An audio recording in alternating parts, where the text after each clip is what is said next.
Hi மக்களே, good morning. எல்லோரும் எப்படி இருக்கீங்க? நான் ரொம்ப நல்லா இருக்கேன். இன்றைக்கி எங்கள் வீட்டில் முருங்கைக்கீரை பொரியலும் முருங்கைக்காய் வெண்டைக்காய் போட்டு ஒரு புளிக்குழம்பு, அவ்வளோதான். இந்த ரெண்டுமே என் பசங்களுக்கு தான். எங்கள் வீட்டில் ரசம் வச்சுருந்தாங்க, அதுதான் நான் சாப்பிட்டுக்கிட்டேன். இந்த முருங்கைக்கீரை கண்டிப்பாக தனியாக கொடுத்தா பசங்க சாப்பிடவே மாட்டாங்கன்னு சோத்துலேயே அந்த காரக்குழம்போடையே போட்டு மிக்ஸ் பண்ணி டிஃபனுக்கு வச்சு விட்டாச்சு. நேற்று ப்ளட் டெஸ்ட் எடுத்திருந்தோம். அதில் ப்ளட்டு 5.8 தான் இருந்துச்சு. அதனால் வீட்டில் ரத்த கம்மியாக தான் இருக்குது அப்படின்னு சொன்னதுக்கு எங்கள் அம்மா பக்கத்து வீட்டில் போய் முருங்கைக்கீரையை பறிச்சிட்டு வந்துட்டாவ. முருங்கைக்கீரை நான் சாப்பிடவே கூடாது, பொட்டாசியம் அதிகமாயிரும். அதனால் என்ன பண்ணேன்ட்டு பசங்களுக்கு செஞ்சு கொடுத்தாச்சு மக்களே. அவங்க சாப்பிட்லன்னா நான் சோத்தோடையே பிசைஞ்சி அனுப்பி விட்ருவேன். கண்டிப்பாக சாப்பிட்டுட்டு தான் வரணும்.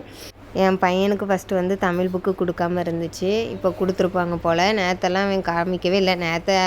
நான் டயாலிஸ் போயிட்டு வந்ததுனால என்னால் ரொம்ப டயர்டாக இருக்கும். அதனால் நான் எந்த வேலையுமே பார்க்க மாட்டேன். இன்றைக்கி காலையிலே எடுத்து வச்சு அழுதுகிட்டு இருந்தான். சரி, நியூஸ் பேப்பரில் அட்டை போட்டு கொடுப்போன்னா அது வேண்டான்னு அந்தாலும் பிரித்து தூர போட்டுட்டான். அப்புறம் கால் பண்ணி ப்ரௌன் ஷீட் வாங்கிட்டு வர சொல்லி ப்ரௌன் ஷீட் போட்டு கொடுத்துருக்கேன் மக்களே. காலையில் நிறைய வேலை எனக்கு.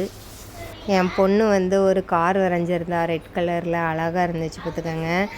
எனக்கு ஆச்சரியமாக இருந்துச்சு, இந்த அளவுக்கு கார் வரைகிறாளே அப்படின்னுட்டு. ஃப்ரெண்ட்ஸ்கிட்ட க்ரேயான்ஸ் கேட்டு வரைஞ்சாலாம். அவள் நேரத்து சாயங்காலத்துலேருந்தே கேட்டுட்டு இருந்தாம்மா கலர் பென்சில், கலர் ஸ்கெட்செலாம் வேணும்ன்ட்டு. இன்றைக்கி காலையில் தான் ப்ரௌன் ஷீட்டோட என் ஹஸ்பண்டும் வாங்கி கொடுத்தாங்க. அப்புறம் பசங்களை அனுப்பிட்டு நானும் இன்றைக்கி ரெனியூவல் பண்ண போனோம் பார்த்துக்கோங்க. காப்பீடு டெய்லியும் ஆஸ்பத்திரிக்கு போயிட்டே இருக்கிற மாதிரி தான் இருக்குது. வேறு என்ன பண்ண போகலாம். கண்டிப்பாக லைக் பண்ணுங்கள் மக்களே.